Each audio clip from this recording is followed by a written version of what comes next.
All right, I'm ready. Your attention, the Stearns County Planning Commission meeting of Thursday. All right. Pause. Way to go. Good chair starts on time. You did it already. You're on a good roll.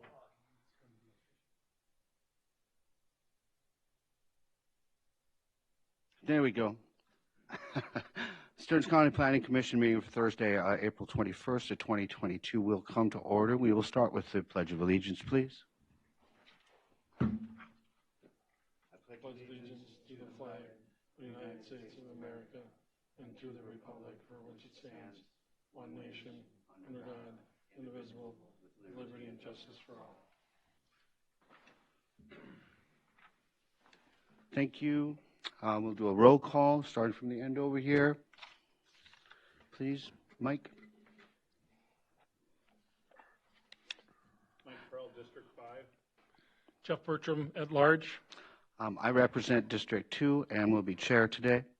Jason Wienerman, District 1. Ken Mossman, District 4. Rich Blankish, at large. So we will get started with the agenda item number 1. The applicants would be Midwest Contracting. If you would please come up to the front.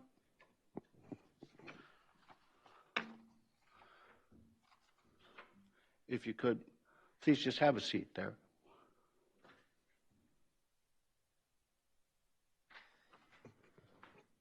And your name and address, please. Isaac Anderson, Midwest Contracting, Marshall, Minnesota. Thank you. This petition is to consider an interim use permit application submitted by Midwest Contracting of Marshall, Minnesota, on behalf of Herman Massman of Melrose, Minnesota, according to sections 4.18.7.17 and 9.2.6E of Stearns County Land Use and Zoning Ordinance 439, to operate a mining operation on approximately 4.5 acres in the agricultural A80 zoning district. The proposal is located in part of the southeast quarter of Section 30, Oak Township. The property lies east of County Road 12 and north of 333rd Street. The property address is 33144 County Road 12 of Melrose, Minnesota. Jen, if you'd give us the item review, please. Sure. All right, as you explained, so the request is to mine about 4.5 acres in Oak Township. The property is right at the corner of County Road 12 and 330th Street.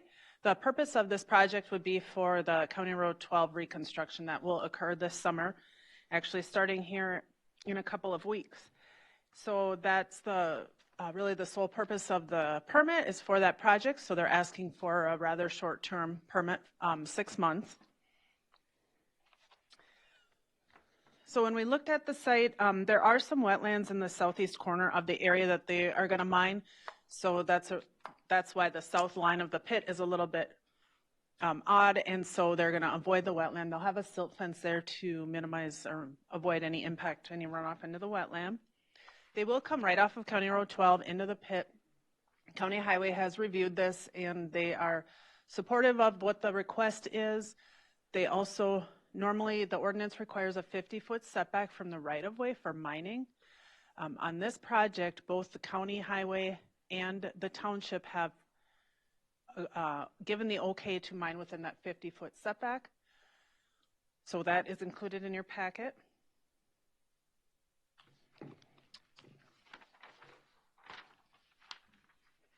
All other setbacks are met. They aren't proposing to do any processing here, so it's simply a mining pit, and they, other than the road setback, they do meet the setback to the nearest home, which is about 220 feet away. The hours of operation, they are requesting 7 a.m. to 9 p.m., Monday through Saturday, and then we typically exclude Sundays and holidays. We do ask that a sign be placed at the pit entrance indicating the contractor's name and phone number. And other than that,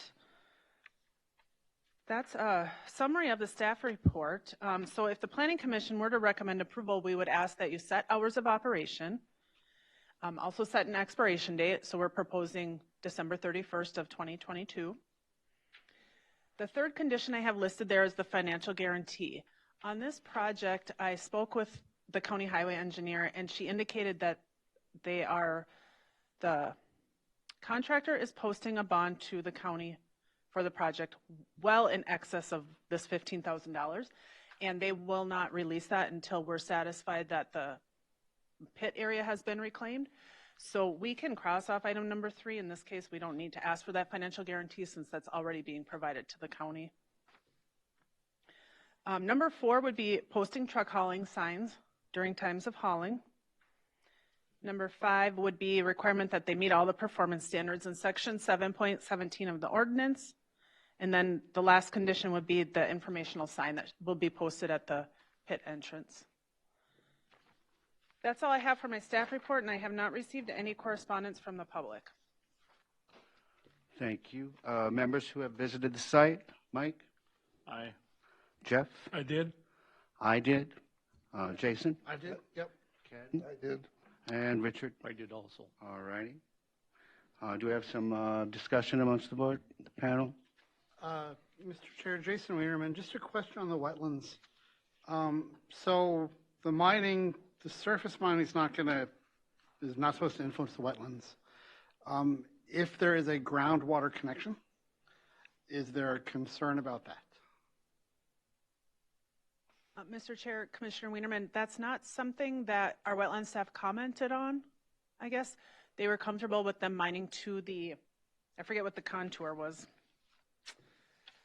1038 or 1138, whatever that contour is. And so that was the extent of the feedback that I got from them. 1168 is what it would be. Okay, thank you. Mr. Chair, Jennifer, I'm fine with it, but I just want to have it defined. The reclamation, the financial guarantee, I don't remember that we've ever done that, because the financial guarantee they'd have with the highway department would be that the project was done correctly and the overlay and what have you. I never remembered us doing that with the reclamation. If we can do that, that's great, but maybe I missed it, but I don't remember doing that in the past. Yeah, that's a good question. We haven't done that in the past that I can recall either. And if you would like me to read what the county highway engineer indicated, because I got this from her after packets went out, but I can sure find that. Oh, here it is. So she indicates that as a follow-up to our phone conversation on the aggregate liability of the performance and payment bonds, let's see. The payment bonds for the project is over $7.5 million. Further, we would hold a 5% retainage on the contract until the project is substantially complete. We will hold the 5% retainage until Environmental Services signs off on the pit that it has been satisfactorily restored, and we receive a copy of that approval. So. And again, good for them. I mean, no sense in making this complicated. I just never seen that before. And just so we make sure, the number one goal of this committee is reclamation, that everything's restored back like it should be. So where the highway department has a different perspective on their financial guarantee. So as long as you both sign off on it, I guess I'm okay with that. Mr. Chair, one more question, not directly related to this application. So there's no processing on the site. Do we know where the processing for this is going to occur? Mr. Chair, I don't know that. Do you know? The processing for the material will be excavated and will go directly onto the County Road 12 and put right into the road bed. Okay. There really isn't any processing to the sand that's there. This is just a borrow site then? Yes, correct. Thank you. Maybe Jason was asking, if he isn't, I'm going to ask, where's the tar going to be? That's what I think he was asking, or maybe not. Any material ground from the County Road 12 project will not go into this pit. That'll stay on the project itself and be used out there. So there's no tar plant anywhere? No. There isn't. Okay. So they're reclaiming instead of milling. Correct.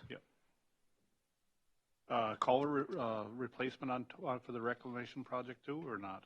Yep, there is culvert replacements in there, yes. No, the culverts aren't coming into this pit. No, And you don't have any plans on removing any black dirt for shouldering or anything? the black dirt on the project will stay on the County Road 12 project. And then anything in the Borough site itself will also stay in the Borough site, Right. so.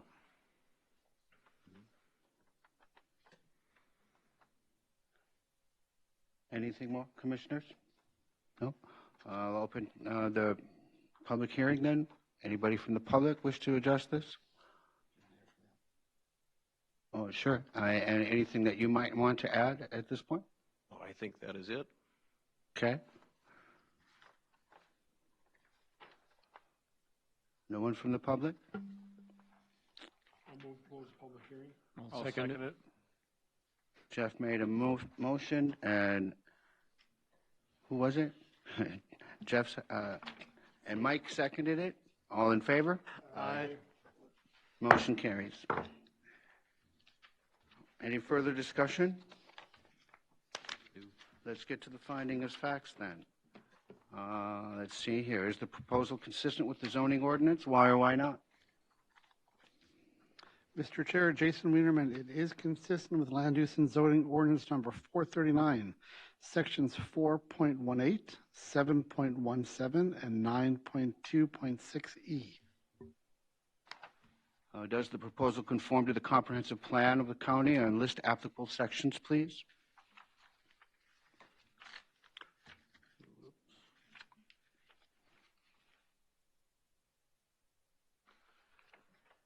Mr. Chairman, I think it does.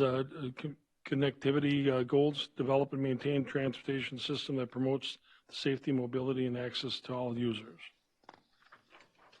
Thank you, Jeff. Is the proposal compatible with the existing neighborhood? Why or why not? I actually had a couple more, Mr. Chairman. Oh, sure. I just got Let's warmed go. up. Okay. Under nature goals, ensure the reasonable and responsible use of the county's natural resources, including land, surface, groundwater, materials, open space, wetlands, wildlife, and woodlands. Under the aggregate resource policy, locate high-quality aggregate resources that guide protection and utilization activities. Number two, manage aggregate resources to provide the extraction of high-quality aggregate prior to non-agricultural development on the site. And number three, adopt regulations to minimize nuisance from aggregate extraction that affects developed areas and that ensures restoration of extraction sites to protect other natural resources and natural functions. Thank you, Jeff. That's it. I like the reclamation part there. Number three, is the proposal compatible with the existing neighborhood? Why or why not?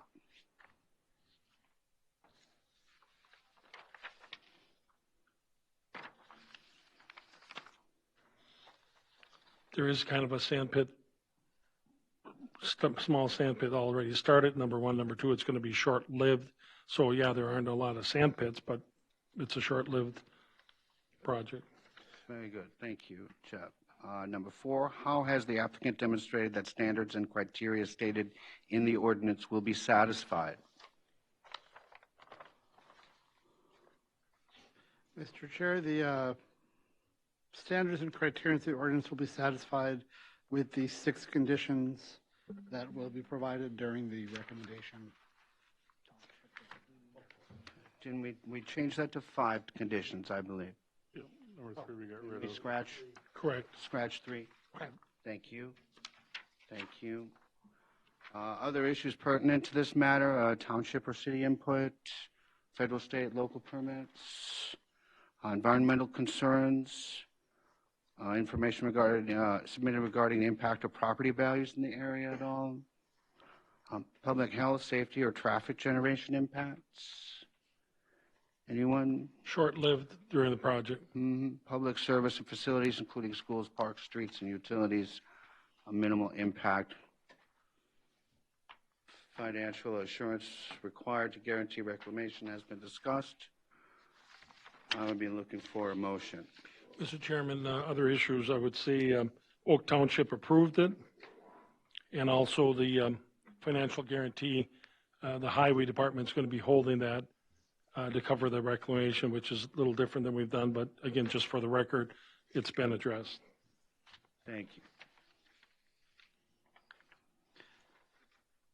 Mr. Chair, Jason Wienerman, I recommend we send this on to the county board with the recommendation to approve the interim use permit for Herman Mossman on the mining site with the 5 conditions, including the hours and timeline laid out in the 5 recommended.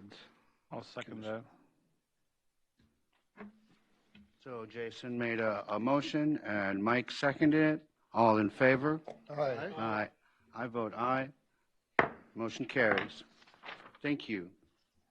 Thank you. Move on to number 2 here. The 5 Points Holdings application.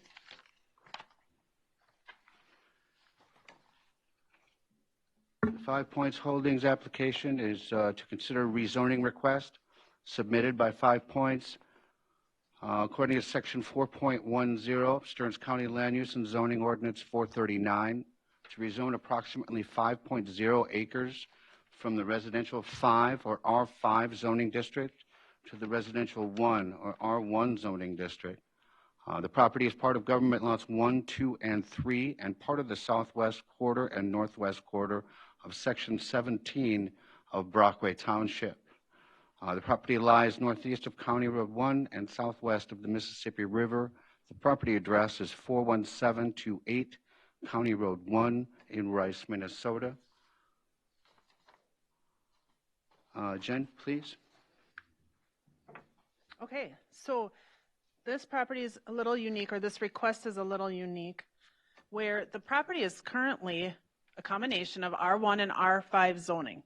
And the R1 is a thin strip along the river, and they're requesting that R1 area be increased by 5 acres. So that's what you can see is the hashed out area on the map there. And the reason for requesting the increased R1 area is to provide more buildable space on the river parcels. So they have more latitude to build further from the river if they would choose. So if the rezoning is approved, then they will be coming forward with a residential plat. So as you mentioned, the property is on County Road 1, north of Sartell. It's right north of the county park. The topography is relatively flat up until the river, and then it's a steep slope down to the river. Some areas of it are bluff. Some aren't quite high enough to be considered bluff, but it's all steep down to the river. Let's see. When we look at the area, there are approximately 42 homes in the area within a half a mile. There aren't any registered feedlots. It is in the Shoreline Overlay District, or part of it is, within 300 feet of the river.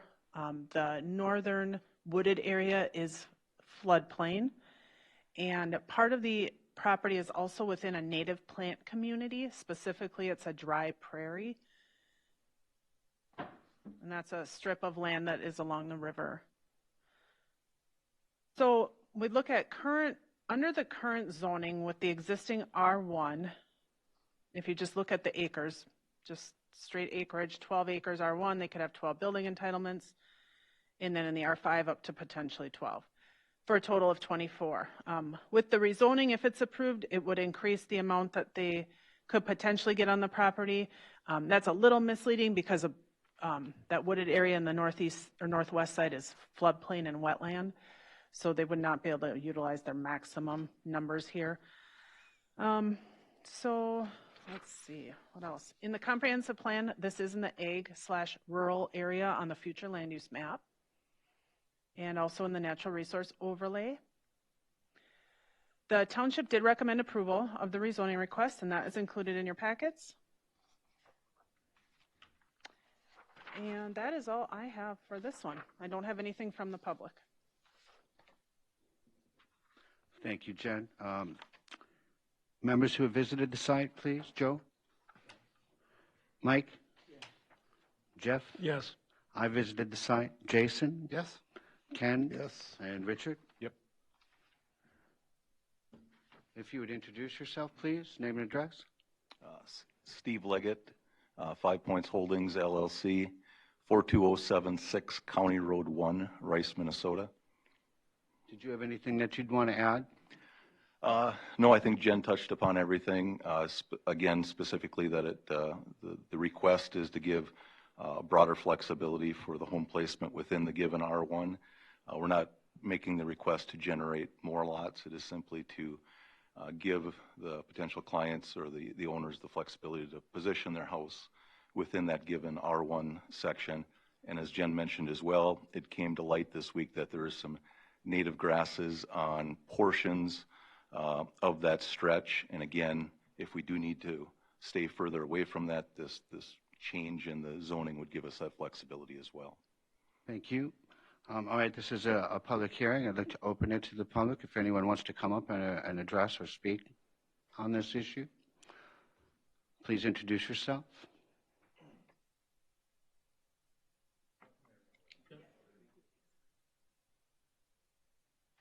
Okay. My name is Dale DeRung, and my address is 41423 County Road 1, Rice, Minnesota.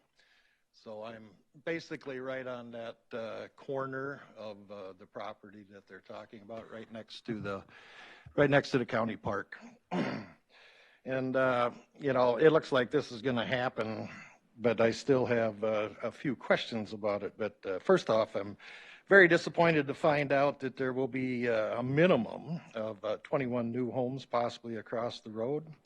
I didn't move out 7 miles in the country to live in a town, and that's basically what they want to put across the street now is a town. I'm also concerned about 21 more wells and 21 more septic systems that close to the river and that close to you know, what's going on out there. I'm also concerned about what this is going to do to our property taxes. And you know, even larger homes being built, you know, with this rezoning, it looks to me like what it's doing is allowing larger homes even to be built along the river than what they could possibly build right now. So that's my concerns. And then I got some paperwork from the county here.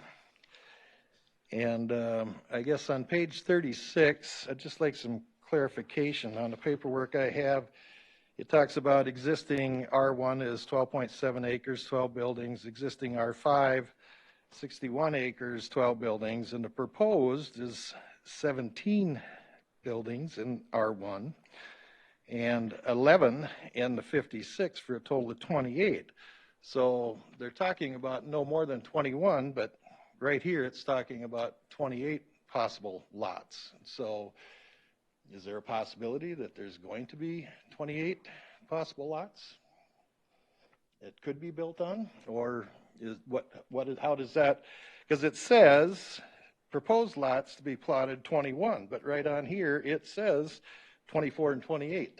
Now I realize that there's some awful wet land in there that maybe could never be built on, but that isn't what this paper is saying. Really. Do we have an answer for that, Jen? Sure, Mr. Chair, I can address that. So the potential maximum would be the 28 that we have listed there. When we look at that, we are strictly looking at acres divided by, 56 divided by 5 is 11. 61 divided by 5 is 12. So we're just looking straight at numbers without taking time to evaluate the site. Can it actually hold that many? They're proposing 21 is the plans we have seen. Could they propose more? Potentially, up to 28 possibly.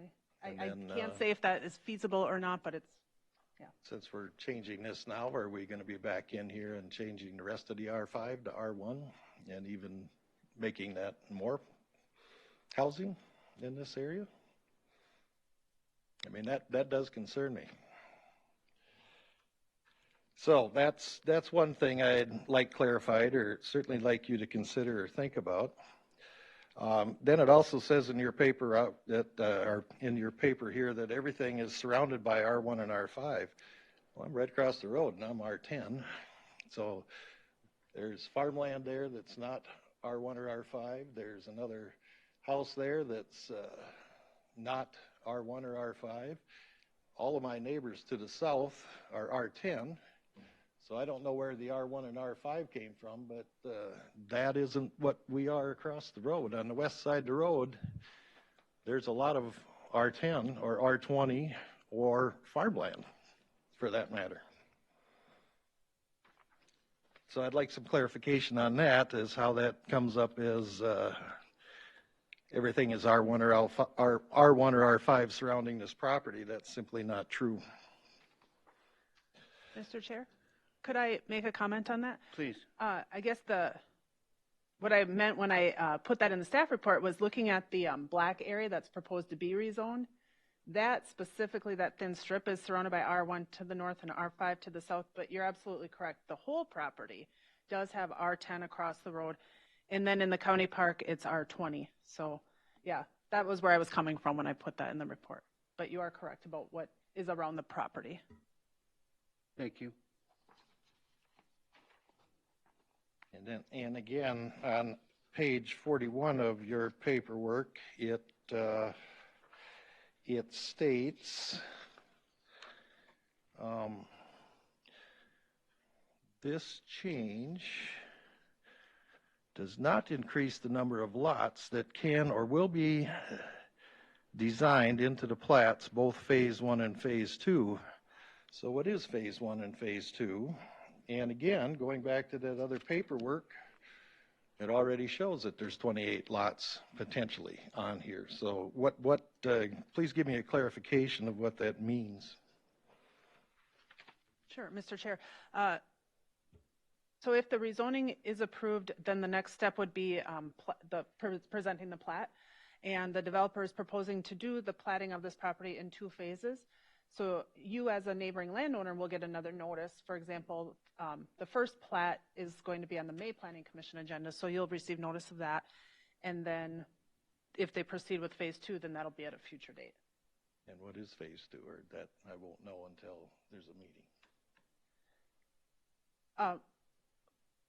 Yeah, there you go. So this map shows the area proposed to be rezoned in between the green line and the red line. And it's also under, shows the first phase of the plat, the first plat, which would be 4 residential lots. Yep, thank you, Angie. And then the big piece to the east is Outlot B. Outlot B is what would be developed in phase 2. Okay. So then I have another question. When you look at that little insert map up there, yep. There is a approach going in there, and kind of like a little cul-de-sac to, give access to all those lots. But those lots that you have circled there, where is the access coming for them? Sure, Mr. Chair. They're proposing to have those 4 lots would share 2 approaches. And County Highway has reviewed that and approved of the location for those. So usually those are supposed to be 500 feet apart. So there can't be 500 feet there, is there? There is, yep. Really? So they're one on each end then? Nope, lots 1 and 2 share one, and then lots 3 and 4 share one, and they are just over 500 feet apart. And then there would be a 500 feet to the south to the cul-de-sac entrance. Okay. And I had page 46.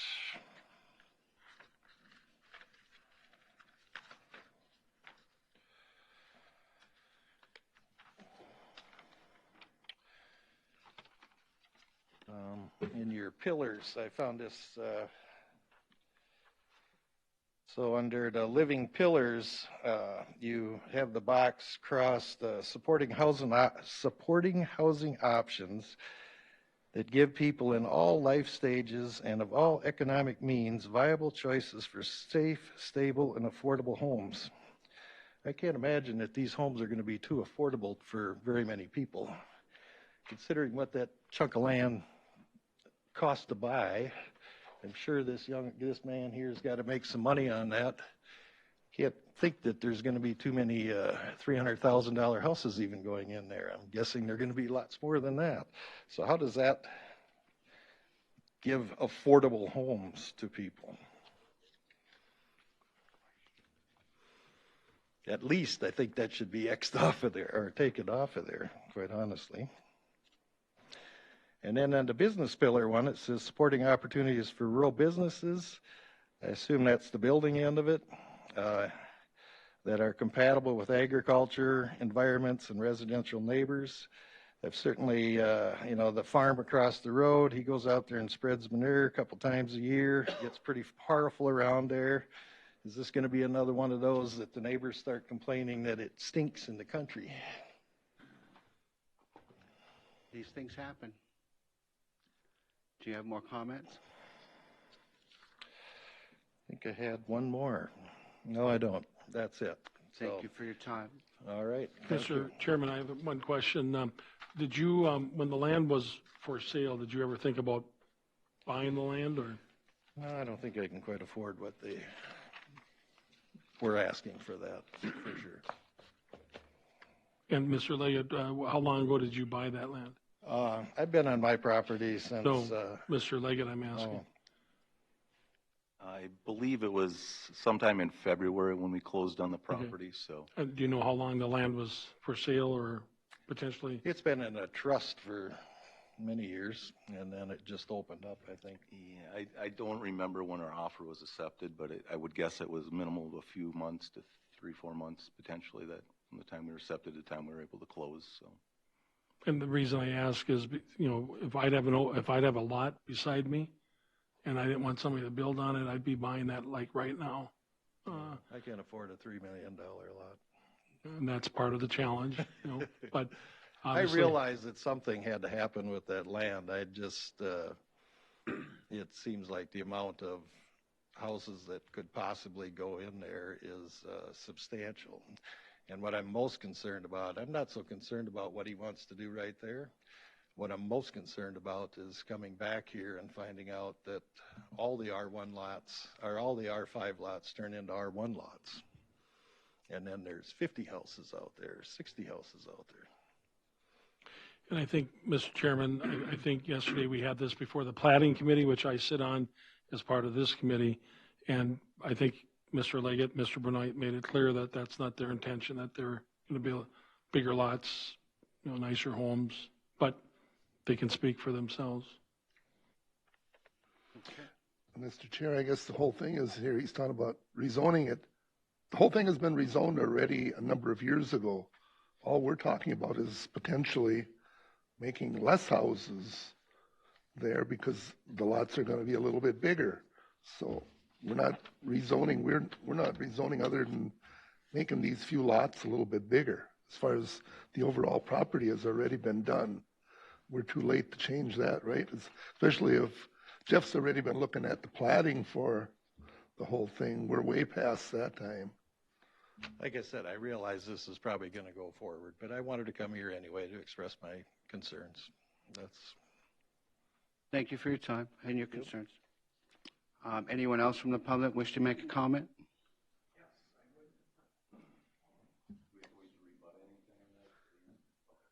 That would be best. We can kind of, sorry.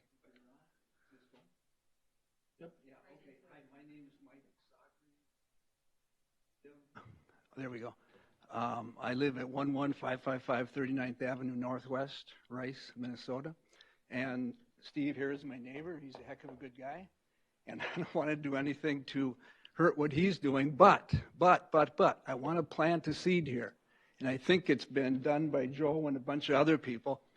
That property is adjacent to the park, to the Mississippi River, Stearns County Park. It's along the Mississippi River. How often does a county get a chance to purchase a piece of property that's existing to one of their parks already, that's butted up to it, along the Mississippi River? It really should be purchased, and I think Mr. Leggett would be happy to sell that to you guys if you're willing to step up to the plate for some money. But I'm just trying to plant a seed because, you know, your kids, your grandkids, they would appreciate if that property would get locked up for years and years to come. Has that ever been thought of to be done? It's been discussed. Please, Joe. Yeah, the county's been in, when I say negotiate, the county's been in negotiations for that property for a good number of years. And it goes back maybe 2 or 3 even park directors. However, even over the last 3 years, it's been heavily discussed, and the family has been approached. Even as this land was purchased by these developers, we had a request in with Senator Klobuchar, and I've been out to Washington several times to see if that was to happen. We did not find out whether or not that earmark or congressional directive had been approved, but it still is there, and actually the potential for the county to receive funds to purchase that property would be there. And you are absolutely right about the value of that property and what it would maybe mean to Stearns County. On the other side is Bend in the River Park and the Mickelson Wildlife Management Area. Using the Mississippi River Park, the acquisition of the broker property would provide about a 2-mile stretch in which that would remain undisturbed for whoever knows how long time we would be existing here. Exactly. But that would be a natural area for the central Minnesota area that would remain untouched. And that was the intent for the county, was to purchase that property. And it still would be if this transaction had not taken place. And we could negotiate probably with the landowner now as far as still purchasing, and we're still working on that earmark to get that money. Everything's for sale. They both mentioned it. Everything's for sale yet, and I really think that should be approached. I mean, you'd be looked up to as some pretty smart thinking people many years down the road if you could get that property all put together. And Mr. Soccer, if I may, we also already developed a master plan for that property, and we spent some time in cooperation with Benton County, and we have a master plan, even how that parkland would be developed. So we have done that, and obviously there is a good amount of interest from the county to do that. And again, as I said, we've done several approaches in which to purchase it. Yeah. So would you be willing to talk to these guys and see what the number is?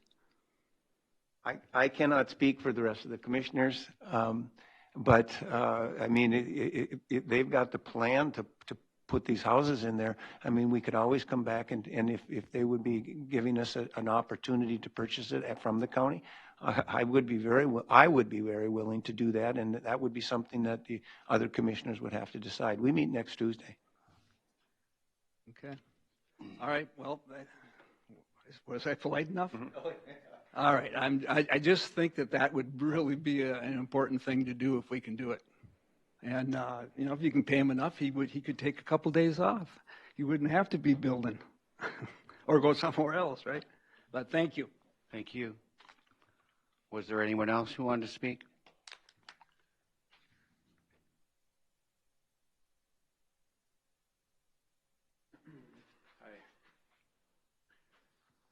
I was here more out of curiosity, so I'm here, so I might as well speak. My name is Bill Rosendahl, and I own 2 lots that is in a property northwest of this property, so maybe a quarter mile away. And so Steve is a neighbor of mine, neighbor and a friend, and I don't necessarily have big opposition to this, but I do have some questions. And one was for the phase 2. So on the Majestic River Estates plat that was up there before, they show the four lots that are on part of that plat map, and they show phase 2, which is lots 5 through 21. And I was curious about what is the timing for that. Are we looking 5 years down the road, 10 years down the road, 1 year down the road?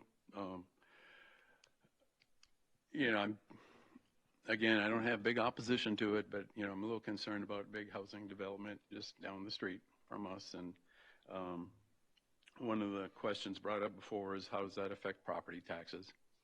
I'm sure it'll have some influence. And then in lots 5 through 21, if you look at that, there are some lots kind of right in the center there on the river that are basically about minimum width, and one of the lots, R5, is probably 900 feet deep. And I'm just wondering, you know, if that goes through, could some of those lots maybe be, instead of 8 lots, maybe be 6, and have, you know, just a little bit larger room, maybe more marketable for one thing, and maybe not the appearance of all these houses just kind of squashed in along the bank of the river. So really, you know, those are just some of the questions I had looking at this. And then too, I was wondering about septic system, was just a question I had, if it was a common septic system for something like this, or they're all individual 21 different septic systems. So there again, I'm not opposing it. I just wanted to find out more. And so, yeah, that's basically what I came here for. So. Okay, thanks for your questions. Sure. Was there any more? Did you want to address those questions or answer? Yeah, I'll try to remember everything here. So, yeah, in regards to the septics, actually, the township did have an ordinance in place that would have required, based on quantity of lots, for a community septic. However, with us having 2+ acre lots within the development, that abstains from the necessity to have a community, and we're having individualized septic systems. The initial tests that we did, and I think the county is still analyzing those. They're not finalized yet, but I was out there when they were doing soil borings. They got very good soils for infiltrations, sandy granular soils. So individualized systems are going to work very well, full in ground. As far as, I think the first speaker may be speaking in regards to concerns with kind of building a city there. Again, you know, our goal is to have a high quality residential development there. Again, with 2+ acre lots, some of which are approaching 5 acres. Our plans are to keep the tree line along the county road to act as both a visual and a sound buffer, you know, to the homes, and again, not have a wide open appearance to the area. We're also going to encourage, and while we don't have it established yet, like some of our other development agreements or our covenants that we do with our developments, that we would encourage and require a certain amount of trees to be planted on each of the given lots to help fill that in for, again, everything from shade and sound buffer and appearance within the neighborhood. So again, we're looking to do a high quality design here. We could have actually did some other roadway designs in there, did a loop road, and actually generated more lots by doing such. You know, our goal, and again, it's got a little bit of economics to it, but also has kind of what people are looking for. Cul-de-sacs, you know, are a popular choice. They have less impact to the neighborhood. You know, while we have basically the longest length cul-de-sac available to us, again, that kind of generated some larger lots in there because of how we've designed this. So by no means were we generating a design that was maximizing the quantity of lots. So just want to let that be shed that, again, we're shooting for a very high quality neighborhood. I can tell you the township, you know, was open arms. You know, we worked hand in hand, again, with Jennifer early on, and then with the township on the design and talking things through from the septics all the way through. So we're excited about what's coming to the table, and I can assure you it's gonna fit into the area. All right, thank you. Was there anyone else from the public who wished to speak? Anyone else? I'll make a motion to close public hearing. Second? Mr. Chair, before we move Sure. on with the vote, you got a motion and a second. Just curious if Mr. Anderson would like to speak at all. Mr. Anderson's the park director. Park director. I was going to bring up Did you that care to issue speak? too. Okay, well, go ahead. All right. Good morning, or good afternoon, good evening, I guess, Commission. So Ben Anderson, Parks Director. I guess I'm a little confused. It's been a long day. No, thanks for taking the time to hear this. I think Commissioner Persky hit a good summary. He explained it well on where we were at, what we were thinking. We had it in front of the county board. We were searching for funds to try and pick it up, but unfortunately, we fell a little bit short. That doesn't mean there's not potentially still opportunity out there for something like that to happen. However, we're a little behind the 8 ball now, right? Because somebody else has it. So, we do have some concern with houses going in there and maintaining the integrity of some of the amenities that are found within the park, such as an archery range and a pavilion through that area. So that is a couple concerns that we do have with houses going in directly behind that, and probably some modifications that will have to be made to the park if this residential development does go in there. I was at the planning committee meeting, and we had a good initial conversation with the developers, and we plan on continuing those conversations over the next few weeks to come up with a plan that best fits whether the county pursues it and or whether it becomes residential development, how we can potentially mitigate some of those issues as well. So. All right, thank you. Okay. Oh, questions? I was Go just ahead. going to, I sit on the park board as a representative from the Planning Commission, and it came to our meeting last week on Wednesday, and what was talked about was proposing a 100-foot wide buffer strip. I'd like to point it out on the map. Southern border, and then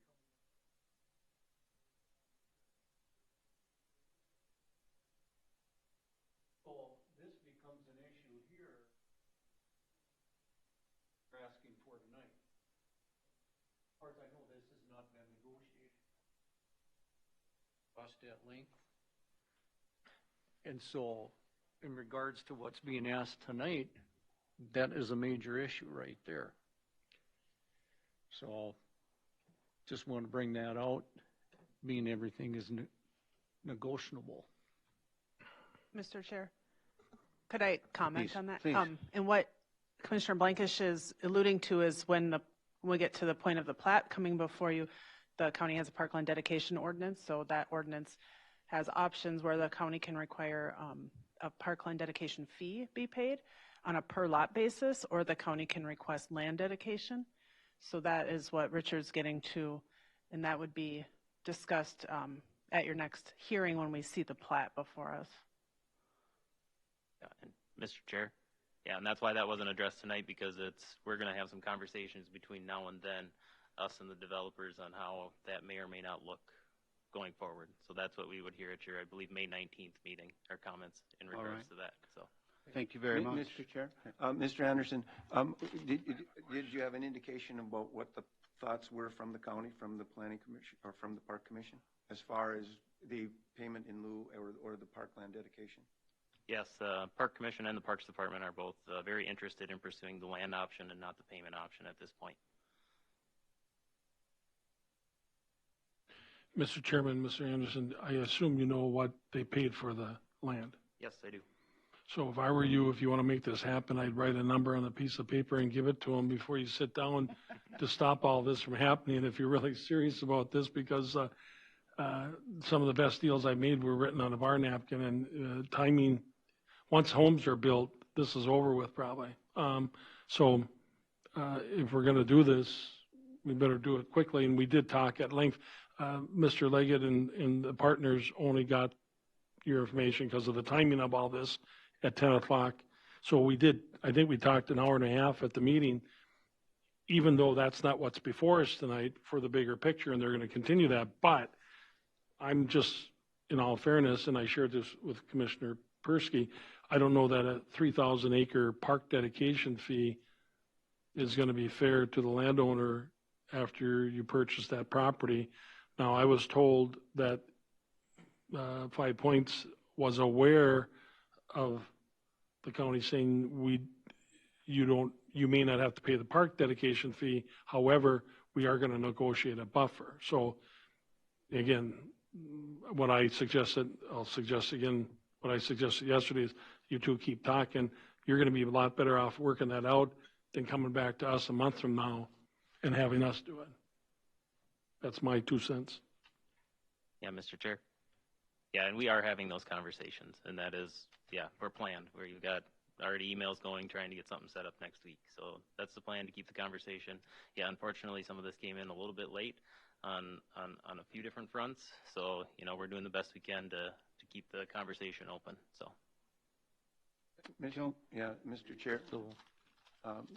In regards to Mr. Bertram's point, is that there's no question that, again, on the county side, that, you know, that park had great value, and it's had that great value as potential parkland for decades. And I don't believe that the developers are naive not to know what the rules are when you develop a piece of property. So you know, if we have the right in which we can acquire that, and we could get that piece of property, I don't know why the county would negate and not do that for the benefit of the whole community. And so, by all means, I want these negotiations to move forward. But the reality is that's got a lot of value. In fact, we wanted the whole 70-plus acres if we could have had it, and we still have a request to get funding for that whole piece. I hope they are understanding that it's not a matter of just being paid for the payment in kind, and it's good to go, and we're going to move forward. That has great value to the county as parkland. Please. Okay. Well, yeah, and first off, naive, yes, we were. We were not aware of, I believe it's Ordinance 635, or 625, in our early stages. And again, Jennifer's been doing a great job with us, helping guide, but we were not aware of Ordinance 625 until 10 a.m. the day before our meeting the other day. Had no one informed us at all about that. We were informed, in fact, about having to pay the $1,000 per lot, in which we actually paid prior to going in, and then we were informed about the potential for this Ordinance 625. So I take a little bit of offense to say that we were naive, because we were not informed, and how are we supposed to know of an Ordinance 625 relative to development if we're not informed by the people that are supposed to be supporting and guiding us through this process?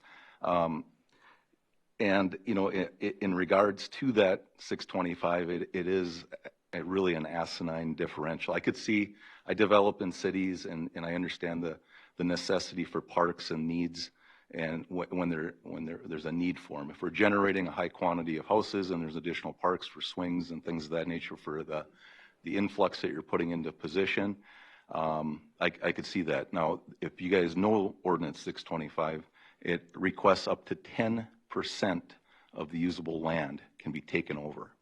That's insane.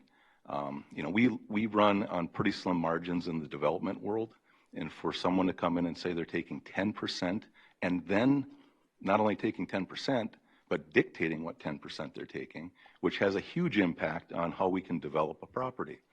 So again, I was, and I've been very cordial about everything, but I was extremely frustrated, obviously, finding that out at the nth hour. However, we want this to work for everybody. The township wants it. We want this. We want a quality neighborhood. I think we can come up with something that's going to work great for everyone.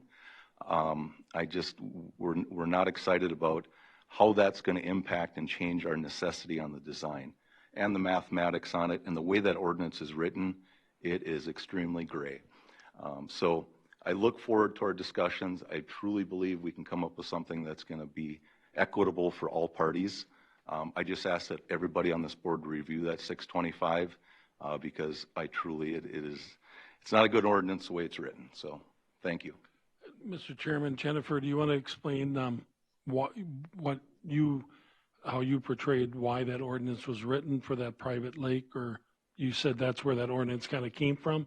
I wasn't familiar with the ordinance either until yesterday at the planning committee. I think, Commissioner Bertram, are you referring to that controlled access lot prohibition? That's a different item. So the controlled access lot is addressed in our zoning ordinance 439. But the ordinance Steve is referring to is the parkland dedication ordinance that the county commissioners adopted, that Ben oversees. And I think my point was a couple things were moving parts, Mr. Chairman. One, that, and then two, the plant community that kind of was identified, which now is going to force them to move their lots around that you didn't seem to be familiar with until yesterday during the meeting. So you've got that ordinance, and then you've got the ordinance of the plants, and then potentially this. So again, I think we all can sympathize with, I mean, I don't know how everybody operates, but I know this. Had I not been able to buy it, and I had an interest in that property, the minute I heard you bought it, I would have been at your doorstep saying, by the way, Mr. Leggett, you know, we wanted to buy it, we couldn't buy it, but would you work with us on doing something? So, but again, that's water over the dam or down the river, if you want to put a play on words.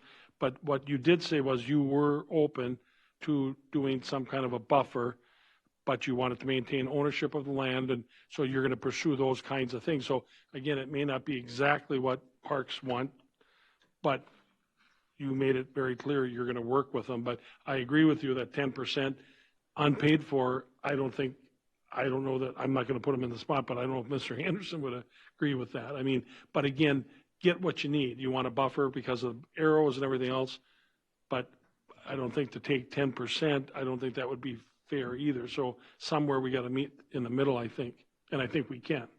Mr. Chair, Angie Berg from Environmental Services, and it's been said before, but this discussion is really all more appropriate for your meeting next month, of which Jennifer and I will not be here, but you're going to all have to live through this again. So I think you give Steve and Ben and our office and our county attorney's office some time to sort out this park dedication. And as for being behind the 8 ball or naivety, none of that is true. It's just the fact that our plating committee deadline is only 2 weeks before the meeting. That's just the way things are set up. Plating committee is not planning commission. They are sorted out, let's work it out, let's find out all the facts, and let's figure it out. That's what plating committee is. That's exactly what happened yesterday. So that's part of the process. By the time it gets to you next month or the following month, if it needs to be delayed, it's going to be in a better package. So that's why it's really hard to prematurely be talking about a plat tonight, because that's not what we're intending. Tonight's conversation is about extending the R1 boundary, and that's it. So we need Thank to you. have a motion to extend to next month. No, we can't. Now, when you have what's being requested and they want this to be part.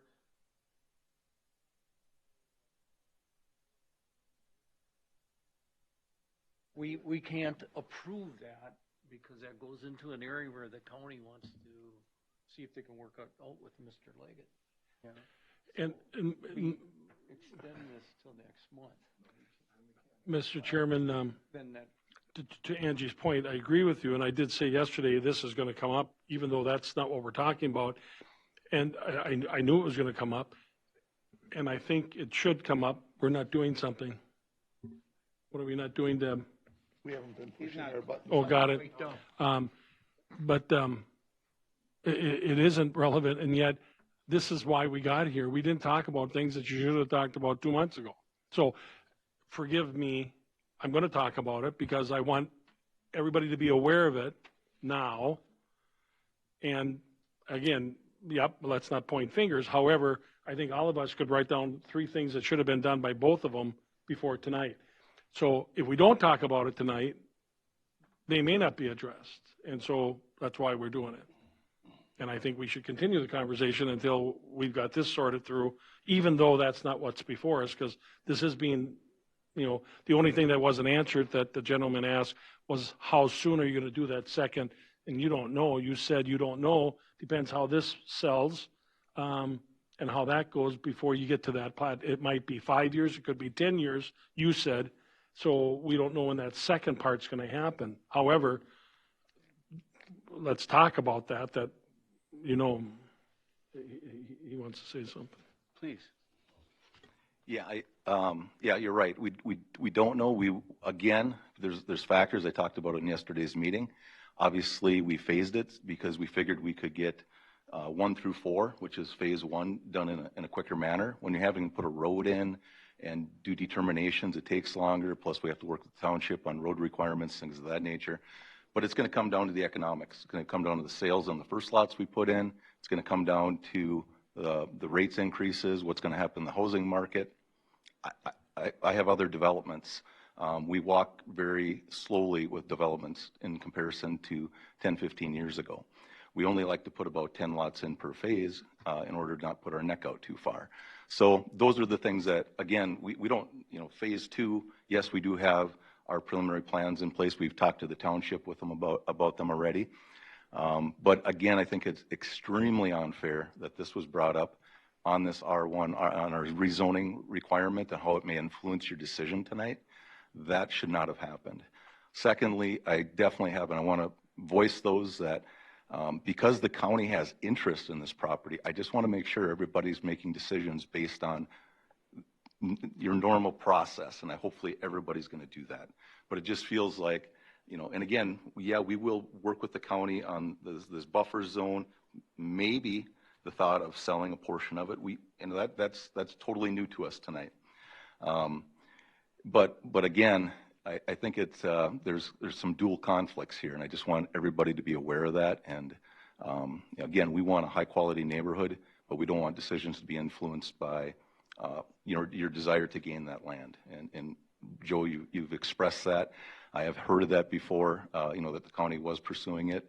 But again, we're hoping that we can put something together here and work together on this and make it a success. So thank you for your time. One other thing, Mr. Chairman, I want to just pop to my head right now, and Ben, you were there too. Luckily, you were there. One thing that might be helpful, Commissioner Persky and others, is now that all of a sudden this native plant community was identified, which pushes things back.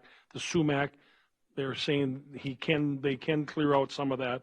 Well, maybe, Ben, if there's some flexibility with, because as Mr. Leggett seemed and Mr. Benoit seemed to say during the meeting that, okay, we weren't aware of this, how is that going to affect us as far as where we can place houses? And so the bigger picture, again, getting way ahead of ourselves, is maybe if there's some flexibility on what you allow them to develop and where, even within that native plant area and the sumac area, then that maybe you can move further over that, then that would allow you to do the buffer for the park. So again, this really is a carte blanche. It's a buffet style, which guys like me love, that you're going to be able to have several moving parts. But if you say, nope, you can't build there, you can't build there, you can't build there, well, that's going to make it less flexible for you to give them what they need.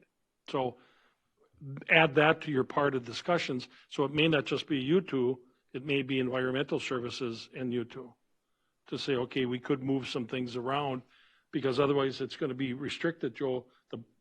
The template's going to be here. They're going to say, this is it. Well, if they allow them some flexibility, they can move things over and then potentially sell it. Now you're saying you're open to that, or providing that buffer. Mr. Chair and Mr. Bertram, to sell it though, but we would not necessarily have to buy property when we have the ability to get it through parkland dedication. Okay. Now the other thing there maybe is a misconception here when you talk about it being an ordinance. It's actually in state statute that allows us to acquire the. It's actually in state statute that allows us to acquire the parkland through parkland dedication. Having been on the Planning Commission, and then my previous experience as mayor and also on the city council, is whenever plats came in, they had that choice, whether it be parkland dedication property or whether it be payment in lieu. And we would be able to decide which is the one in which we would take. And so it's not like this, it's actually in state statute that it did not exist. It wasn't created by Stearns County. That's the way the law states. Thank you, Joe. Mr. Chair. Yes. Just one final comment. We are working to have those conversations, and that is the next step on what we need to do between now and the planning committee meeting. So, we have those planned. So we hope to have those good negotiations and talk through what this may or may not look like moving forward. So just to reiterate, those are coming and it is in place, or we're working on it. So. And Mr. Chairman, Mr. Anderson, are you going to have environmental services as part of that discussion too? Yes, because don't understand the zoning and all the other, ordinances that may come into play and some of the Good. questions that Mr. Leggett is going to have. So yes, they need to be involved. Thank you. Was there any other public comments? We have a motion to close and a second. All in favor? Aye. Aye. Any more discussion? I know you've got something to say, Richard. I said what I was going to say. So, Mr. Chair, just a question, and I think Angie went over this. So what we're looking at today is we're just looking at adding five R1 units. No, 5 acres. Yep, so 5 acres to the R1, and then reducing 5 acres from the R5. Okay.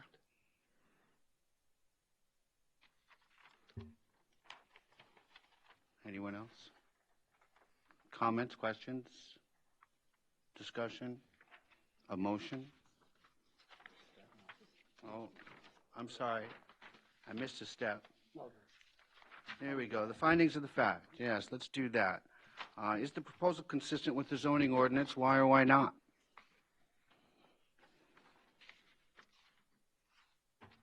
Mr. Chair, I believe it is. We're not effectively changing anything. It's still the residential zoning district. We are moving some acres from R5 to R1. So we're not seeing any substantive change to the land, and they are considering the 21 lots, which was in the original proposal. So we're not actually seeing any substantive change here. Thank you, Jason. Does the proposal conform to the comprehensive plan of the county? List applicable sections, please.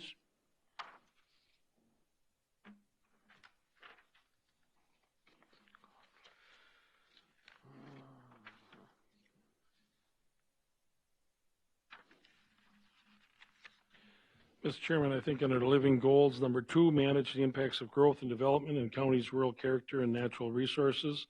Number 4, encourage new homes to be constructed in a sustainable manner while including energy efficient technology and in accordance with the building code. Thank you, Jeff. Is the proposal compatible with the existing neighborhood? Why or why not?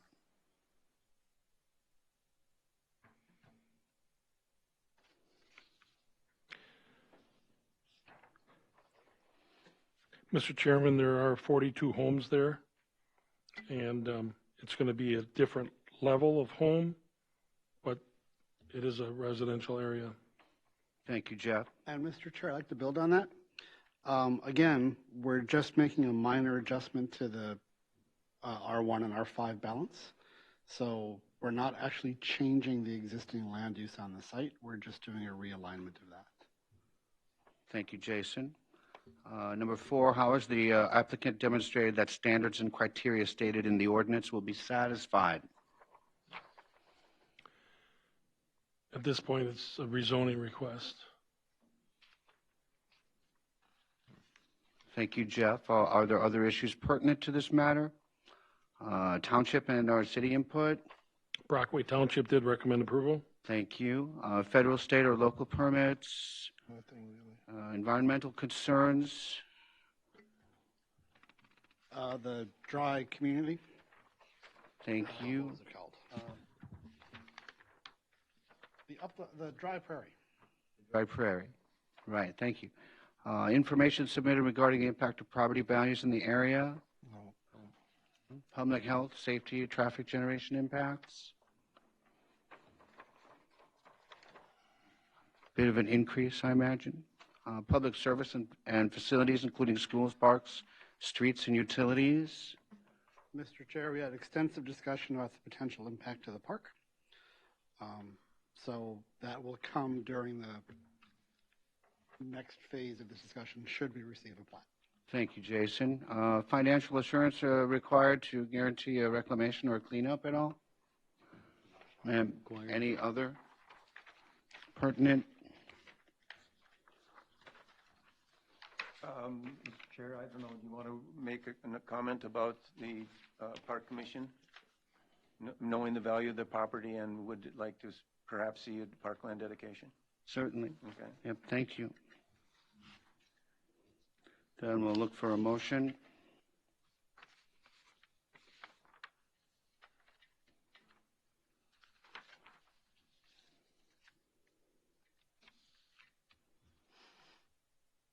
Anyone? Well, Well, Mr. Chairman, I'll recommend approval to the county board for a rezone. I will second that. Jeff has made a motion. Ken has seconded. All those in favor? Aye? I Motion carries. think you have to ask for the nays. I'm sorry? You didn't ask for the nays. Oh, were there nays? I didn't. I don't know. One nay. Please speak up. I didn't ask. Throw I didn't, I'm sorry about that. Okay. There we are. Thank you. It's been approved. Mr. Chair, before we move on to the next item, just a comment. You know, the idea that having buyers come in and not knowing about the parkland dedication is not necessarily relevant in that you have a person that comes in that knows the law. And that shouldn't affect our decision about how the county would want to move forward. I agree. It's kind of like an after the fact. It's the same kind of thing you should I don't know. think the deal was that he didn't understand the parkland dedication. He didn't know that it could be asked for in property and land value. He knew that they had to pay, which is what I knew. I never knew myself, and I was on the Parks Board, and I've been on this board, that they could ask for land. And what has happened over the years, though, is there's been such a delay as far as changing the amounts. And we had the same thing in the city of Sartell. As value of land goes up, the dedication amounts have not changed to be, you know, similar to what the land is actually worth. So it's much easier just to make the parkland dedication opposed to actually getting the true parkland. However, in the city, there's other opportunities as well, because you can dedicate area that would be used for a path, because then now that would be parkland dedication, because that path becomes parkland. So those are options within the community as well. And Mr. Chairman, I was just going to say that when we built the trail around Lake Coronis, it's an 18-mile trail where there was a trail that went on private property, and then there was development. There was no lots. There was no homes on those lots. We did a even trade of saying you don't have to pay the $1,000, but let us access. But in my opinion, that was a fair trade. You know, we weren't taking 10% of the property. We were taking an 8-foot by 100-foot trail. You know, so the dicey part's going to be, you know, certainly eminent domain and other factors like that. You can do that, but hopefully it doesn't come to that. You know that. But actually, again, it doesn't become a matter of similar to eminent domain where you have to take it to court, because it's just clear statute. Yeah. Thank you. Thank you. Let's move on to agenda item number 3, please. This is to consider a plan entitled Schultz Family Estate, consisting of 4 residential lots submitted by Janie M. Ruprecht of Paynesville, Minnesota, on behalf of the Schultz Family Land LLC, Paynesville, Minnesota, according to Stearns County Subdivision Ordinance 230 and Land Use and Zoning Ordinance 439. The property is part government lots 8 and 9 in Section 19 of Eden Lake Township. The property lies north of County Road 34 and south of Rice Lake. Its address is 25182 County Road 34 in Paynesville. Jen, please. All right, thank you. So this is a similar request to the last one, except it's not adjacent to a county park. But this is another situation where we currently have residential zoning. This one is R1 and R10, and they are requesting to move the R1 boundary south. They would be increasing the R1 acreage by 3.3 acres, and it would allow the homes more space to build within the R1 zone. So the access to the property is twofold. So there is, when we get to the aerial photo here, you'll notice there's a ravine that goes through the middle from north to south, from the lake south. So west of the ravine, the properties are accessed via County Road 34, and then east of the ravine, they access via Crescent View Road, Township Road. The topography is a mixture of woodland, some bit of farmland, and quite a bit of topographic change with that ravine in the middle. The area, when we go out a half mile, we do see that there's approximately 80 homes in the area. There are 2 registered feedlots that have greater than 2 animal units within a half, or greater than 10 animal units within a half a mile of the property. And again, it's in the Shoreline Overlay District of Rice Lake.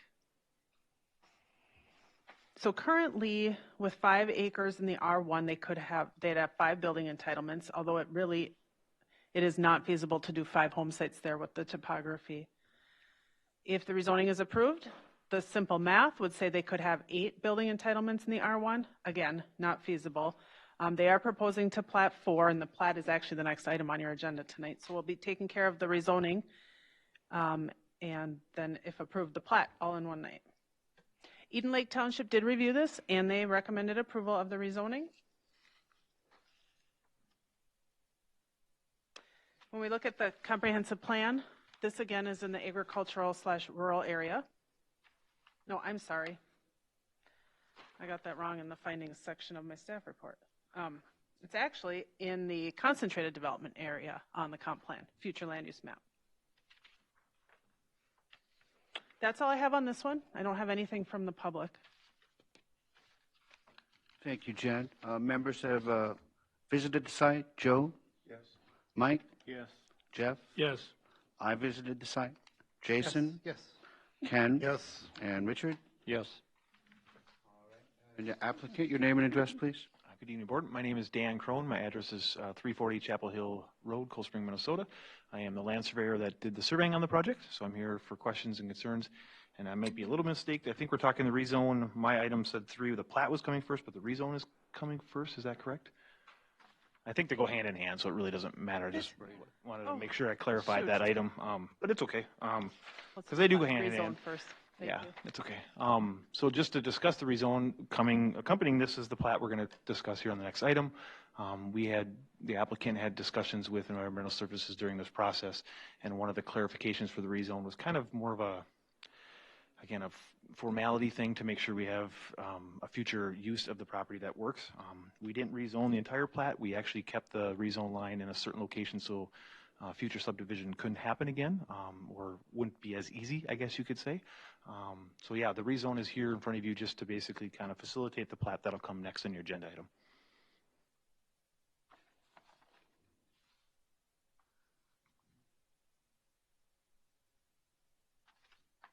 All right, was there anyone from the public that wished to speak? Anyone from the public? We do have one of the applicants on WebEx too. I don't know if Jeff Ruprecht is on WebEx, so I don't know if he like to join us, have anything to say? No, nothing, thank you. Motion to close? Second. Jason made a motion to close and Richard seconded it. All in favor? Aye. Aye. Those opposed? See, I remember Thank the you. opposed. Mr. Chairman, Jennifer, it doesn't, again, I don't want this to come back and bite somebody. It doesn't matter that we're doing this first before the rezone. Mr. Chair, I apologize for the confusion. No, but We would I like just to want to take make the sure. rezone first. Yeah. So we should do number 4. Yes. So just so we don't. Thank you, Jeff. I don't want to approve this and then jeopardize this for the Ruprecht family. Or the Schultz family, I'm sorry. Okay. 3 is the rezone. So Hold on 3. we shouldn't have to redo the public hearing or anything on this one. Our packet and our materials are 2 different things. The only thing that says 3 is this. The agenda. When you go to our packet, 3 is the rezone. Okay, thank you. Yes. Because I had 3 at the top of the staff report. So 3 is the 4 is rezone. the So plat. if you're on 3, that's the correct one. This is the correct packet. 3 is the Versus rezone. 3 in the top corner, that's what we want. That's the rezone. Yeah, Thanks, no, we're Ken. good. We just got it mixed up on the agenda. And we do the plat. This Oh, sheet got here it. is wrong. You can all blame me For that one, I apologize. I was looking at the agenda, so, yeah. Well, you're covering your tracks. No, I'm kind of a. Chair, I'm a could stickler, we, I guess. Be confused. if we could get Jeff's name and address for the record, who's on WebEx? Oh, yes, please. Jeff, your name and address, please.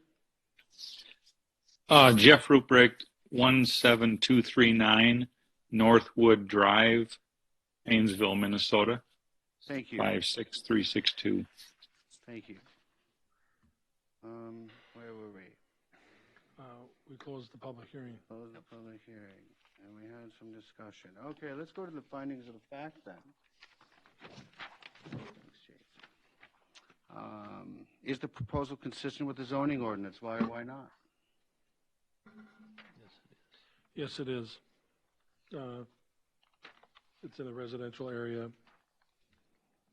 and we're right now we're rezoning it, but it fits the neighborhood. Thank you, Jeff. Does the proposal conform to the comprehensive plan of the county and list applicable sections, please?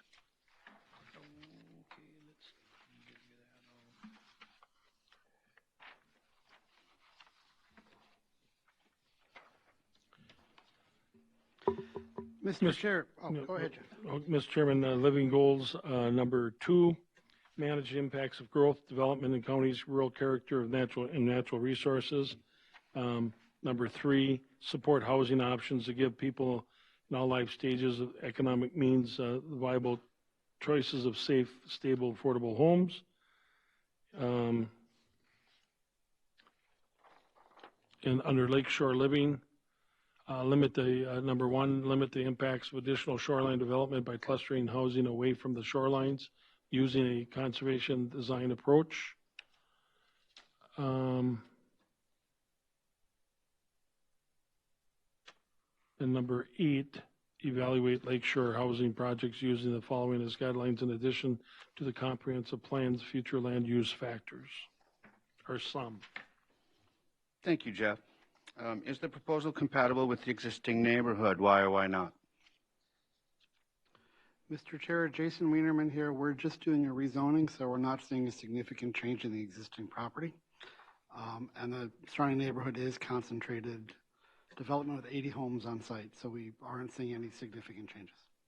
Thank you, Jason. How has the applicant demonstrated that standards and criteria stated in the ordinance will be satisfied? This is a rezoning, so that's really not applicable. Thank you, Jeff. Other issues pertinent to this matter, township or city input? Yes, Eden Lake Township recommended approval. Thank you, Jeff. Federal, state, or local permits? Environmental concerns at all? Not really. Information submitted regarding the impact of property values in the area? Nope. Anyone? Public health, safety, or traffic generation impacts? Minimal. Public services and facilities, including schools, parks, streets, and utilities? Minimal. Financial assurance required to guarantee reclamation or cleanup at all? No. No? All right. I'm ready for a motion, please. Just for the record, Planning Committee also discussed this at the last Planning Committee meeting, had a thorough discussion on it, and everything's fine. Thank you, Jeff. I move we approve. Richard made the motion. I'll second. Jeff seconds. All in favor? Aye. Those opposed? Motion carries.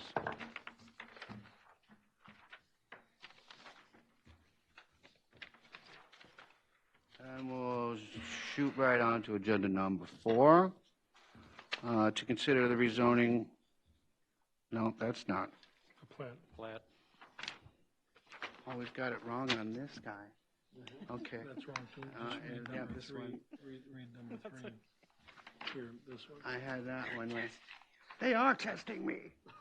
right here. Here's the flat right there. Okay. Don't worry, I failed also on that test. To consider a plat entitled Schultz Family Estate, consisting of 4 residential lots, submitted by Janie M. Ruprecht of Painesville on behalf of Schultz Family Land LLC in Painesville, according to Stearns County Subdivision Ordinance 230 and Land Use and Zoning Ordinance 439. The property is part government lots 8 and 9 in Section 19 of Eden Lake Township.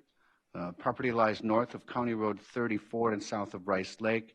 Its address is 25182 County Road 34 in Paynesville.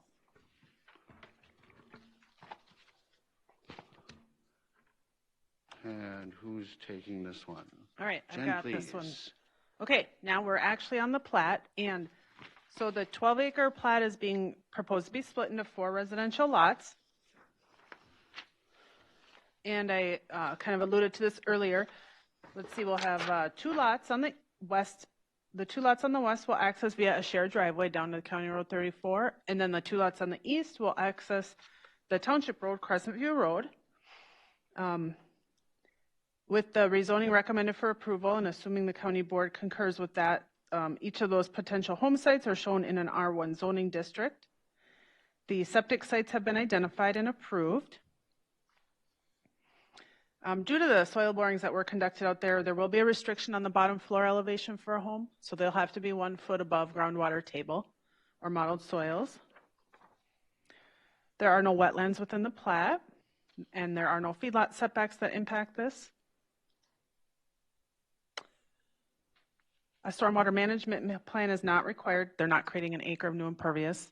We do address, though, in the subdivision agreement, ways to route stormwater runoff away from that steep ravine to minimize erosion.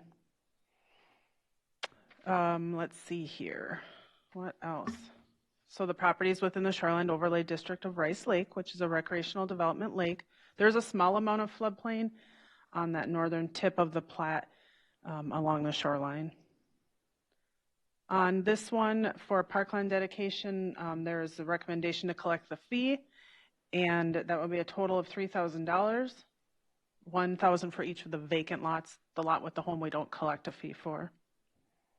The township did approve the preliminary plat February 22nd. We do see a minimum 10-foot drainage and utility easement along Crescent View Road and then County Road 34. We didn't receive any comments on that from Meeker Co-op. So as Jeff mentioned, Plating Committee did review this at their March meeting, recommended approval with the conditions that are outlined in your packet. And those conditions include a declaration of restriction that would require their 2 septic sites to be protected on each lot. And it would include a subdivision agreement. In that subdivision agreement, there would be a requirement for using construction site best management practices when they build on the property, a requirement to stake and rope off their septic sites before they disturb the lot so they're not compacted, a requirement that the home on each lot will be constructed in the R1 zoning district, the requirement for the bottom floor elevation for a home to be 1 foot above groundwater table or redoxomorphic features, or they could install an engineered groundwater drainage system such as drain tile. We'd have a statement in there that the plat of Schultz Family Estate is located in an ag area.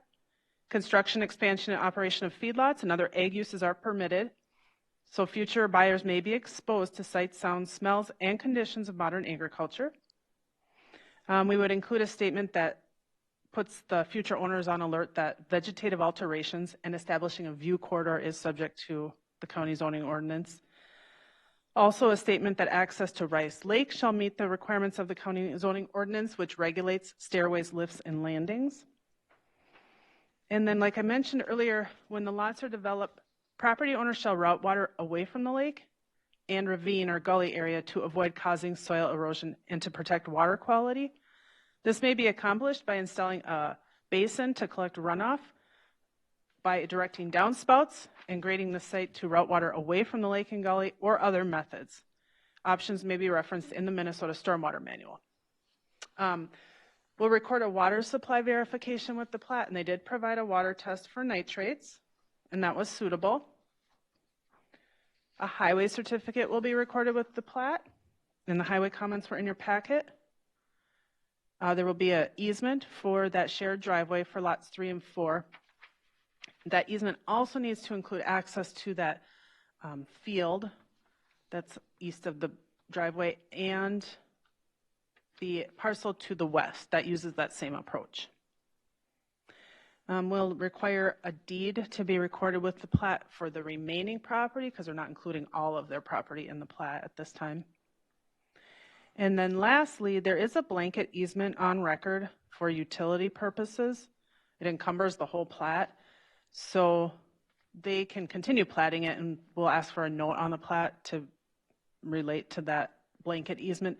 We also suggest that they contact the utility company to confine that easement to the area where the electric line actually is located. So those are the conditions that came out of the plating committee meeting, and I don't have anything else. Was there anyone from the public who wished to speak? I'll move to close public hearing. Jeff made a motion, and who's that? The guy over there, Mike. Mike seconded it. All in favor? Aye. Aye. Motion carries. Did you want to add anything to the discussion? The only thing I can add is the applicant is well aware of items 1 through 7. Currently, number 5 has been addressed. I've seen an easement document. We'll record that with the plat. Their attorney has sent that on to me as of this morning, I believe. So little review, but that technicality, we'll get that done. And number 7, we have contacted the utility company for that blanket easement. I don't know that it'll be addressed prior to the plat, but it'll be addressed at some point in time. So the applicant is aware of 1 through 7, and we're addressing them all. Thank you. Comments or discussion on the panel? I have one, Sean. Jennifer, can you pull up the picture of the plat? And I'm just curious how where the driveway coming in on the piece splits. I'm just on the north piece. Just pull it down. That's a township road, then ends right where she has the cursor, correct? That's correct. There's the township road, yep. Now, is the township road going to continue to end right there, and then will it be a private drive, or is there going to be an extension of the township road? So my understanding is we've met with the township, and the township road is going to stay in the existence it is now. There's public dedicated right-of-way that abuts our property, so we have the right to travel through from the physical road to the project. So my understanding it's going to stay the way it is now, and we'll travel to the plat through the dedicated public road. Okay. I just want to avoid problems in the future. You know, what they're going to do, with, for example, with snow plowing. Are they going to plow it to the end and put it at the end, or what's oftentimes you have a cul-de-sac or something like that? Or is the road going to be extended, or is that it? Correct. I guess the comment I'd have on that is that's a dedicated road that's not within our plat boundary. So that's a township road or a township road authority question, not a plat applicant question. We don't own that property to be able to comment on that. The township has seen the plat and did approve the plat. Yeah. So the current configuration, the way it's presented today, is my understanding of the way we're going to move forward. You're going to leave it as is. Correct, sir. Yes. Yep. All right. Mr. Chair, a related access question. So the access to lots 3 and 4 are coming off of County Road 34. And there's an easement for the shared approach, but also access to the field. So I came in the other way. Is that a dirt road, that access there? So there's a current driveway constructed there, and Jen is correct in when she brought it up. We're going to have a shared driveway access agreement between lots 1 and 2, I believe it is. Is that correct? Or 3 and 4. The applicant or the residual parcel that's still going to be remaining lying, I'm going to say easterly of the driveway approach you see in front of you. There's a field that lies westerly. If you could have an aerial photo, I don't know if we can do that, Angie, or not. There's a field that sits by itself west of the ravine and a bunch of trees and vegetation. So the third and fourth entity included in that easement, one would be the future access for the farmer to get to that field, in theory, and the other would be the neighbor that currently uses the same approach now. So the idea is we're going to create an easement agreement so everything's set in stone so that everybody uses the same approach that the county has allowed us to have the way it is now, basically. So the question I had related to that. Yeah. So there's an easement between 2 owners plus the farmer. Who is required to maintain that? So that'll all be laid out in the easement agreement that gets submitted to the county and environmental services for review. There is, I don't know if it'll be one agreement or 2, but there will be an agreement for the 2 lots in the current plat and the farmer, and then there's a private agreement, or I don't know if they'll be brought into that easement yet, for the adjoining landowner to the west, because that's a kind of a private matter. It's a private driveway. But all that will be addressed with that easement agreement and submitted and recorded with the final plat approvals. Okay, thank you. Anything further? No more comments? Let's move to the findings of facts, please. Number one, is the proposal consistent with the zoning ordinance? Why or why not?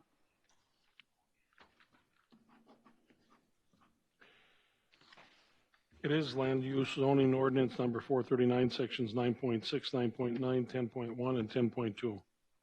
I could be missing one, but I don't think I am. Thank you, Jeff. Does the proposal conform to the comprehensive plan of the county? List applicable sections, please. Mr. Chair, Jason Wienerman, I believe it does. I'm not going to be as encompassing. But under living goals, under the living plank, support housing options that give people a viable choice for safe, stable homes, and also encourage new homes to be constructed in a sustainable manner, and managing the impacts of growth and development. Thank you, Jason. Is the proposal compatible with the existing neighborhood? Why or why not? I think it is, Mr. Chairman, with the makeup of the neighborhood, it's compatible. Thank you, Jeff. How has the applicant demonstrated that standards and criteria stated in the ordinance will be satisfied? They hired Mr. Crone to head this up. Sure did. And also, there's a whole bunch of conditions that go with it. Certainly is. Other issues pertinent to this matter? Eden Lake recommend approval. Thank you. Township. Anything from federal, state, or local permits, environmental concerns, information submitted regarding the impact of property values, public health, safety, or traffic generation impacts, public service and facilities, including schools, parks, streets, and utilities impact, minimal, financial assurance required to guarantee reclamation or cleanup at all. Okay, I would wait for a motion then. I move to approve. Second, recommend approval of the county board with the conditions. Richard made the motion, Jeff seconded. All in favor? Aye. Aye. Those opposed? None. Motion carries. Thank you.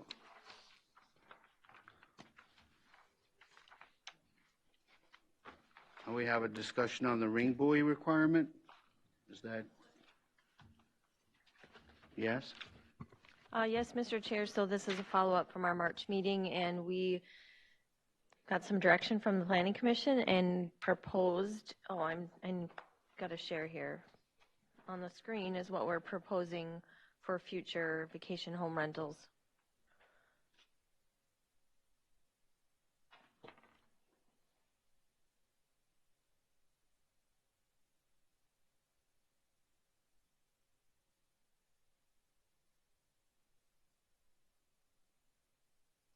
The main reason we got away from a minimum length of the rope is because that's my understanding. We have one of our staff was in the Coast Guard, and so, you know, he's talked to us about that. You have to be highly trained in order to properly throw a ring buoy without it tangling and such. And so this was the recommendation that we came up with, working with him and looking at what some other cities in the country are doing for ring buoy requirements. So this is our recommendation. If you have any questions, we can take it back, and if not, this would be a recommendation on your next proposed vacation home rental on a lake. Mr. Chair, I'll go ahead and respond. And I agree, Angie, that just with lifeguard training myself, using the rope is a skill you have to develop. And in the case of an emergency, you know, using that, being able to throw the buoy with that ring on it, it may take several attempts. Likewise, with that rope also has to remain there untangled, and the chances of that remaining there untangled is very slim. Having some type of a flotation ring or device, to me, just makes sense. So is that what I'm seeing here? Correct, Mr. Chair and Commissioner Persky, that's what we're proposing. Yes. Angie, so if we include this language, this would be a condition. And then we would, I guess the monitoring of this would be complaint-based?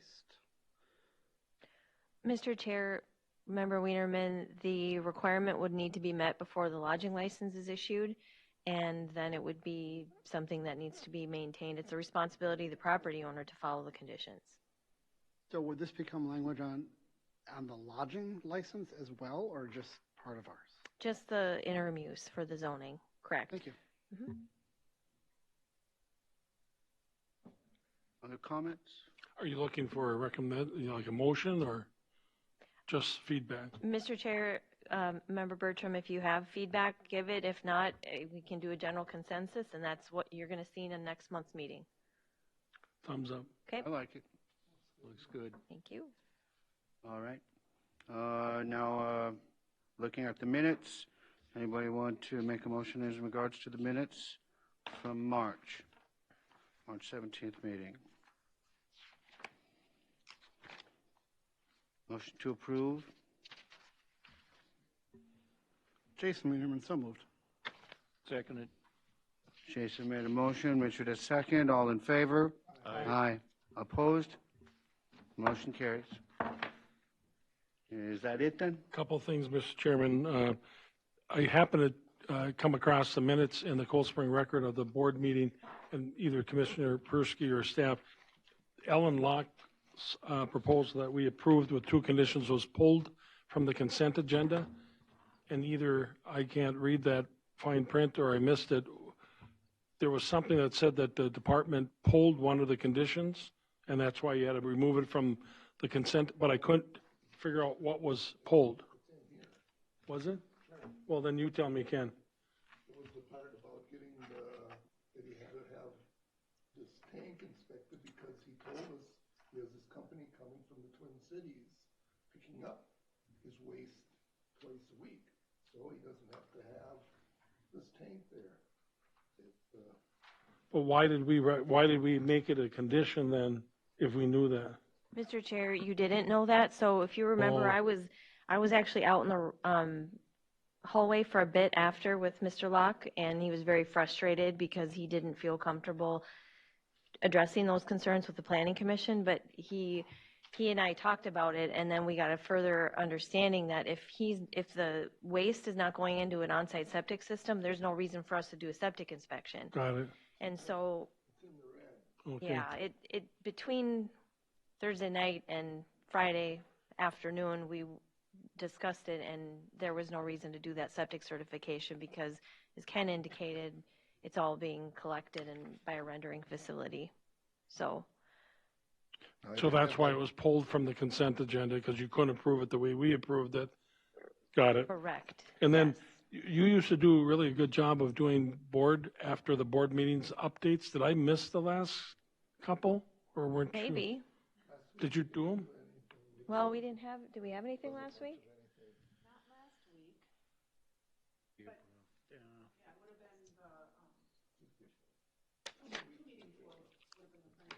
Got it. I just thought I might be missing something. And then what you sent yesterday on the vacation home rentals, explain that to me again. I didn't. So you're identifying 4 townships have done what they've done, 5 townships have done what they've done. And then you're saying the county's position is that since we cannot prevent a property owner in one of the townships from submitting an application, the permit will be processed per the normal hearing procedures. So even though those 5 townships have a moratorium, if I want to apply for a vacation home rental in those townships, it'll still come before us. Correct, Mr. Chair, Member Bertram. That's because the county and cities and townships are obligated to comply with the 60-day rules. So we have to make a decision within 120 days of an application coming in. So when, for example, Mr. Vickerman, who's applying for May, Heidi was very clear with him for the May application. There's been a lot of controversy. There's a lot of concern. You should watch these meetings. And then further called him and said, there's now a moratorium. Do you want to withdraw your application? If they insist that their application goes forward by law, we're required to act on that application, or it's approved. It's approved. So the difference between the zoning, which is what the Planning Commission does, and the food, beverage, and lodging ordinance is the food, beverage, and lodging ordinance says that all state, local, and federal regulations have to be met before issuance of the lodging license. And so local regulation includes townships. So the township ordinance, in this case moratorium, would not be met if lodging establishes a new license in one of those townships with a moratorium. Lodging is not subject to the 60-day rule. So that is how confusing this is, but is what we have to work with.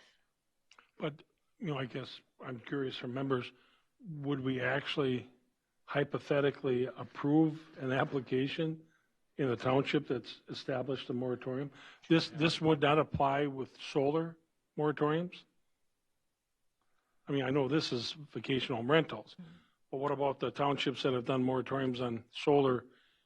Could a solar application come before us, even though the township has recommended? The same concept would apply. Oh, Again, in 20-some years that we've been here, this has never happened.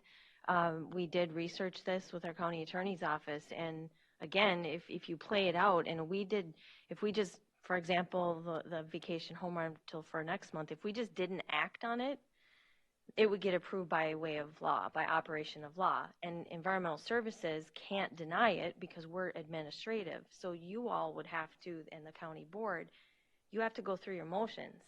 And so to your point, Jeff, and that's definitely will be sorted out at your meeting next month because you actually have the situation coming.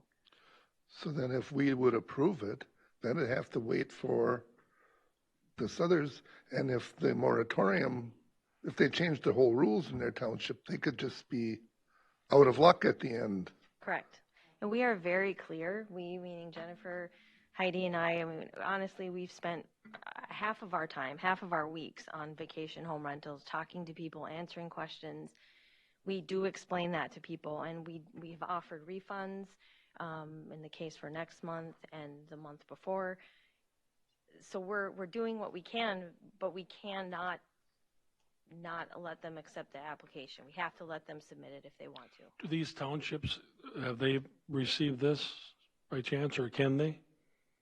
So I did that quarterly township newsletter, I think it was in February or January, and so since last week, 2 more have created moratoriums. On So top of this list of 5? 2 more since my newsletter came out. Eden Lake and Main Prairie are the 2 new townships. So, But I'd recommend that you send this specific document or something like that, because again, if I'm a township, and I haven't talked to anybody, but if I'm a township, I've enacted a moratorium, I'm thinking nothing can happen. But in reality, it could. they all know that. All those Okay. townships know that. I've had personal conversations with somebody from every single township on Okay. that issue. Well, that's interesting. And then you sent a whole bunch of stuff on March 3rd on milk and honey. Commissioner Persky, you've been kind of following that, or staff. We all got several documents about milk and honey. Anybody got an update on that, or where that's at? Mr. Chair, Member Bertram, I've been advised by the County Attorney's Office and our Director that this is not the venue for discussion of this permit. So that's all I'm going to say. Okay. But we did, we all got this. You saw that, so read it at your own. Jeff, we're just not a high enough pay grade here. Is that what it is? Well, let's change that. Oh, speaking of that, Mr. Bertram, I just say that, the residents in the area will hear about concerns, and the township had submitted a letter to myself and to the county about issues that are out there. And again, we continue to work on resolution on those issues. So. perfect. Speaking of not being high enough on the pay grade, how many items are on our May agenda? Must be a lot. Mr. Chair, there's 6. Oh.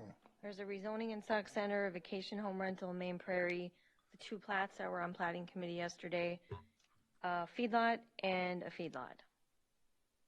And 6 p.m. Well, consensus yes, on that?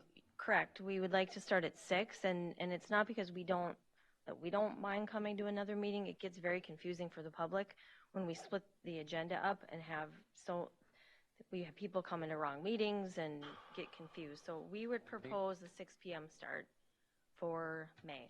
6 agenda items aren't bad. I was afraid you were going to say 10 or something, but No, but you consider the vacation home, you consider the plat, right, that we had tonight, and then you consider the vacation home rental. The rezoning and the other plat shouldn't be a big deal. And then one of the feedlots, well, I don't want to categorize, neither feedlot really should be a big deal, but we might have one feedlot application where you have members of the public here testifying. So that's why we were thinking an earlier start time. yeah, So, that's fine. Okay. But there's only 6 items is the point, so it's not overburdensome.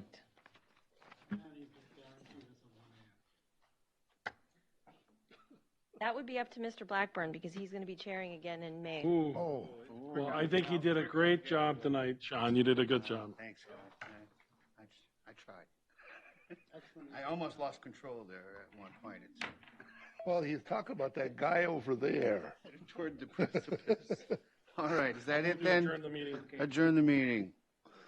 Motion? Anyone? I did. Oh, thank you. There's supposed to be a second, I'm wasn't waiting. there? Well, somebody seconded, but we didn't vote, but I think it was. All right. They can do it close enough.